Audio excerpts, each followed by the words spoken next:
So Burkina Faso has now joined neighboring country Mali in extending military rule. Now the country has been governed by the army since 2022 when Lieutenant Colonel Paul Henry Damiba seized power from President Roch Kabore. Now the struggle for power, well, according to Colonel Damiba at least, according to him, the previous government has failed to deal with growing militant Islamist violence. Now this is the justification for his reason for taking power from President Kabore.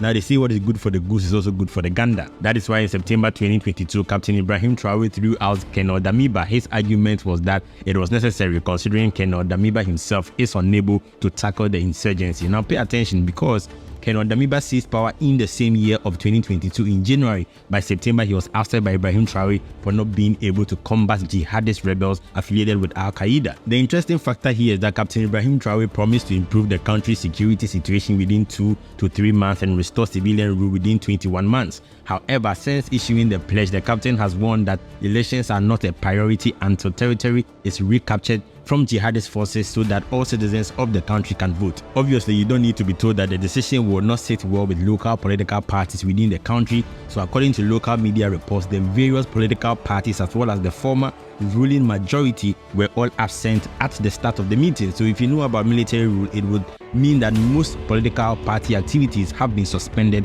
in the country. Now from July 2nd, 2024, the duration of the transition is fixed at 60 months, making it 5 years on the calendar. And of course, with him as acting president, Ibrahim Traore will be able to run in any elections at the end of the transition period. Now it is not surprising that we have news coming in from Russia pledging full support behind Burkina Faso, but really at this point we can say that it is the relationship between the two leaders, Putin and Traore, that has furthermore given him more boost into the firepower to enable him manage the jihadist crisis in Burkina Faso. Now bear in mind that Traore has already survived 9 assassination attempts in less than 2 years, which should remind us of the fate of Thomas Sankara. Sankara, just like Traore, was celebrated as a visionary leader who stood against exploitations from colonial powers, but in October 15, 1987, Sankara was assassinated through a coup. And then recently in Ouagadougou, where the president's palace is, around 4 p.m, a person launched an attack on the gas station, which fortunately for Traore's heavily guarded security, were able to contain the threat by apprehending the suspect. Now if you look at Sankara's vision and his defiance of France and Western powers, his policies and solidarity,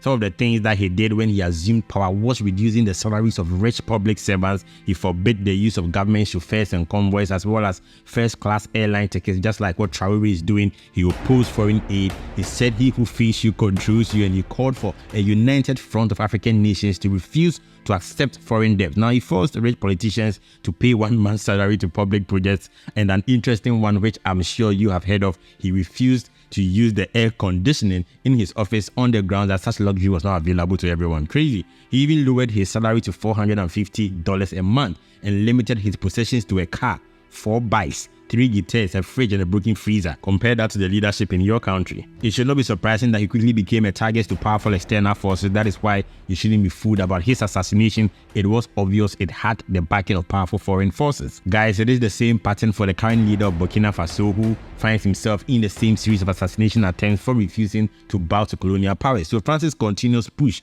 to maintain its influence on Burkina Faso's resources and affairs is a little bizarre to me, really. Now I think politics is like a game of chess. Some people live life without a plan, and that is dangerous, because they say even a poor plan is better than no plan at all. Every decision that you make has a consequence to it.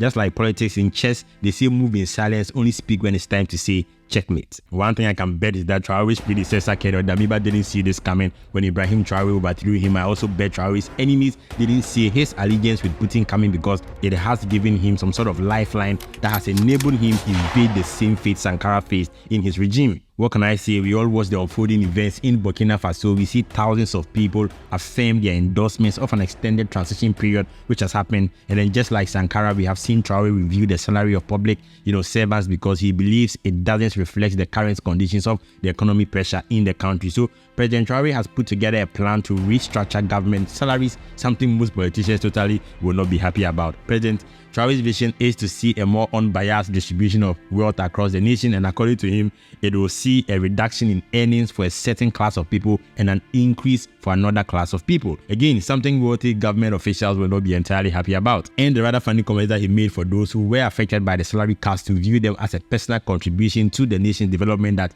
nation development is a collective responsibility. Now you see why his actions continue to solidify his leadership position, and furthermore giving him more mandate to extend his rule for a 5-year period with the unwavering support of his people. But let me know what you think about his 5-year extension, if you support or you side with the West for Ibrahim Traore to restore the country to civilian rule. Thanks for watching. Kindly like and share, and I can't wait to see you in the next one. Peace.